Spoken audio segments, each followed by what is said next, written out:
Psicoterapia de premisas es un modelo dirigido al tratamiento de problemas psicológicos de adultos, específicamente en terapia individual. Ahora bien, estamos fundamentados en el pensamiento sistémico, considerando a este en sus tres grandes etapas. La primera etapa, la etapa donde surge la cibernética y la teoría general de sistemas de Norbert Wiener y Ludwig von Bertalanffy, respectivamente, en donde se asientan los primeros conceptos básicos y el entendimiento de que los fenómenos debemos estudiarlos con sus múltiples variables y desde una perspectiva interaccional, en donde la interacción es mucho más importante que los elementos que componen al sistema. Luego viene una segunda etapa en el pensamiento sistémico, que es la etapa que se considera como la segunda cibernética o cibernética de segundo orden, y que da pie a que se adscriba al pensamiento sistémico los enfoques constructivistas, en el sentido de que fueron los propios investigadores del pensamiento sistémico quienes se dieron cuenta que ellos no solamente estaban hablando de sistemas, sino que ellos mismos eran sistemas hablando de sistemas. Y entonces ya no es tanto cómo estudiamos sistemas, sino desde qué perspectiva, desde qué epistemología, desde qué visión se considera los fenómenos que tenemos en nuestra naturaleza. Viene una tercera etapa en donde la característica principal, y es lo que actualmente está ocurriendo, es el estudio de la complejidad. En nuestra perspectiva consideramos, por un lado, lo que serían los sistemas complejos, con las estructuras disipativas, la teoría nueva del caos, la teoría de catástrofes y algunos otros estudios que se enfocan a estudiar sistemas captando su complejidad, en donde el objetivo mismo es la complejidad.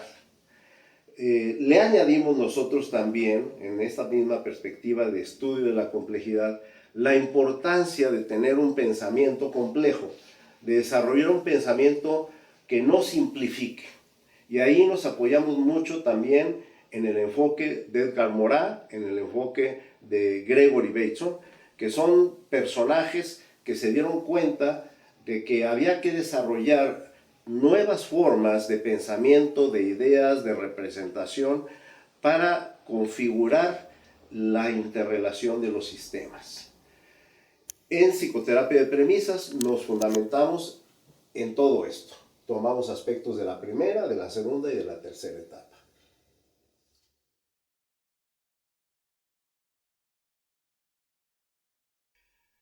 En la psicología, específicamente en la psicoterapia, ya tenemos un enfoque desde el punto de vista sistémico que apareció antes de psicoterapia de premisas, y me refiero específicamente a la terapia familiar sistémica.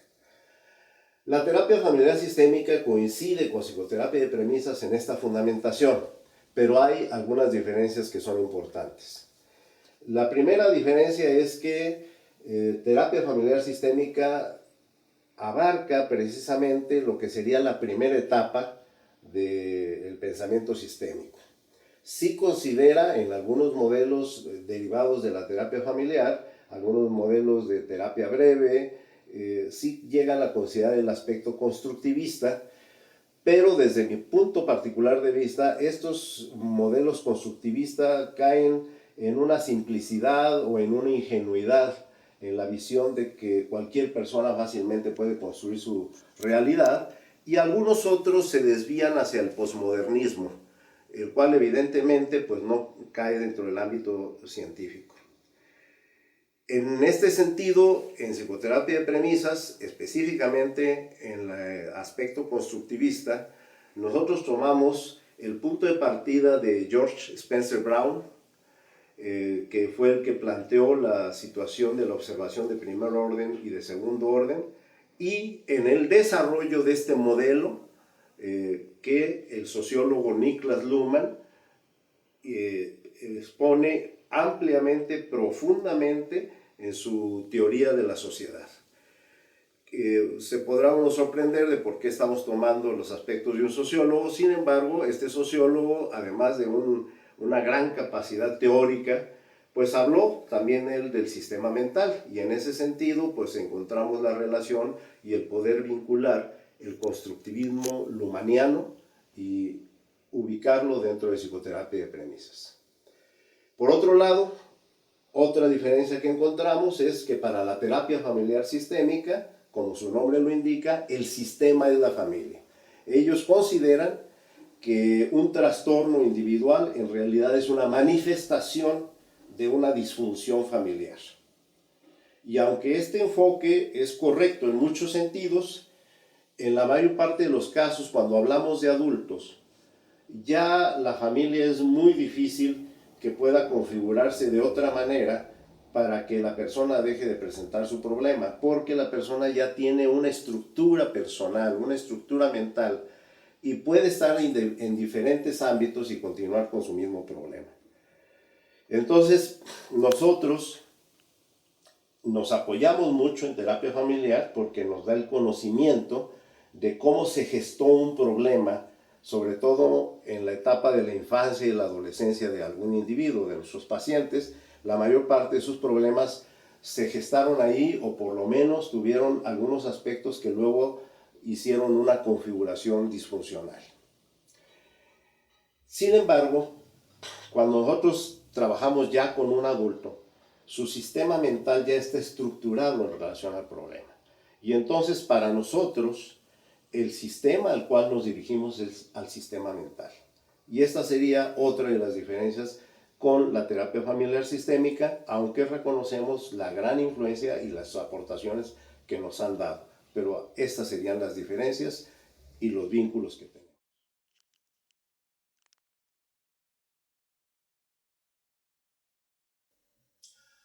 Nosotros consideramos, como ya lo dije, a la mente como un sistema.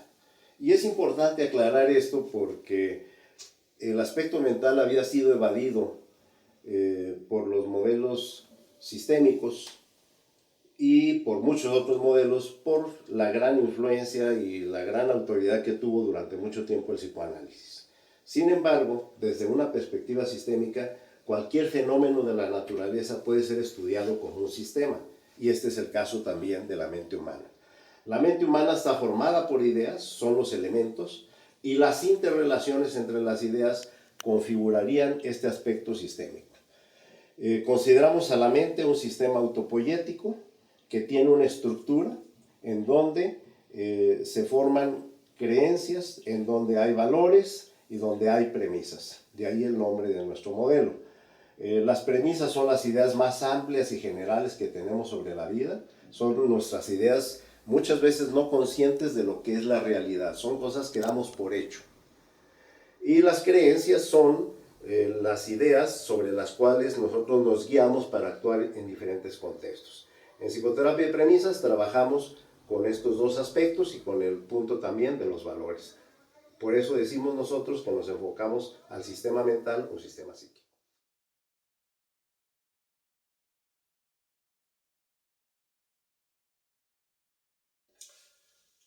Los problemas psicológicos en psicoterapia de premisas los vemos primero desde una parte muy importante en considerarlos primero como una pauta de comportamiento. El paciente trae una queja, trae un síntoma, pero no es esto lo único que le está quejando. En realidad, el problema, a la manera en que nosotros lo definimos, son tanto el síntoma o la queja del paciente como todos aquellos comportamientos que ocurren alrededor de esto. Los comportamientos que están casi siempre antes y que luego los comportamientos posteriores cuando pasa la crisis. Además, buscamos que se forme una circularidad en nuestra visión de la problemática, porque como los problemas tienden a repetirse, vamos a ver esa circularidad en el tiempo que ocasiona que una y otra vez se esté repitiendo el problema de manera muy similar.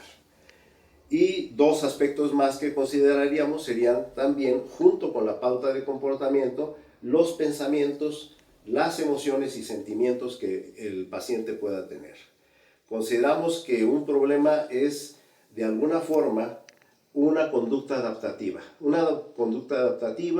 que quizás en su inicio, sobre todo la mayor parte de las veces en el sistema de la familia de origen, se gestó, que fue la manera en que ese niño tuvo para adaptarse a un sistema familiar muy disfuncional, y que después se fue estructurando poco a poco y llegó un momento en que se convirtió en su estructura mental. Y ya cuando sale de su familia de origen, forma otra familia o simplemente va a otros ambientes, sin embargo construye ambientes muy similares a los que vivió en su sistema familiar y va repitiendo esta pauta. Así es como nosotros consideramos a los problemas psicológicos.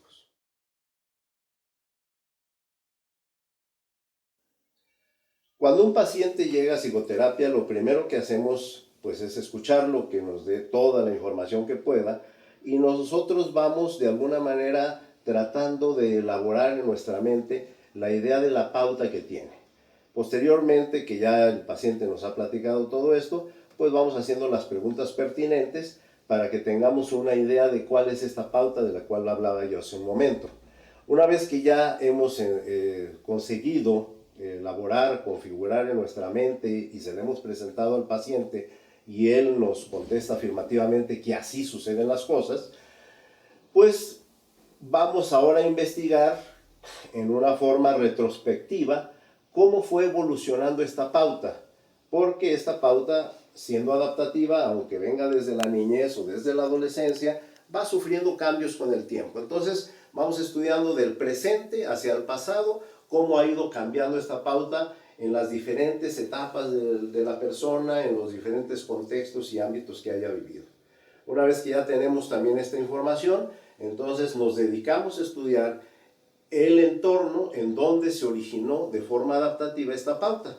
Casi siempre, más del 90% de las ocasiones, por experiencia lo tenemos, que las pautas patológicas se desarrollan en el sistema familiar, en las relaciones que vivió con sus padres, con sus hermanos, en toda esta configuración tan compleja que es una familia, en las relaciones de afecto, en la cuestión de pertenencia, en la necesidad del juego, los límites, la disciplina, en fin, todos estos aspectos son parte importante de la formación de una persona, si la persona fue validada o fue constantemente descalificada, en fin, y ahí nosotros vamos encontrando un entendimiento de cómo es que se configuró esta pauta, por qué esta pauta que ahora es tan disfuncional fue la forma adaptativa que tuvo que realizar nuestro paciente en su infancia o adolescencia para poderse adaptar al medio familiar.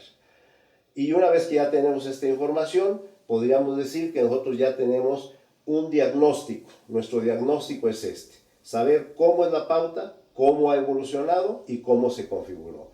Quiero aclarar que nuestro diagnóstico siempre está en términos de hipótesis. Cada sesión estamos comprobando que realmente es como nosotros lo hemos ido entendiendo. De tal manera que es muy frecuente que durante las diferentes sesiones vayamos haciendo ajustes, añadiéndole aspectos o eliminando algunos donde hayamos tenido algún error, hasta que vayamos configurando junto con el tratamiento siempre este aspecto diagnóstico. La evaluación es continua desde el inicio hasta el final de la terapia.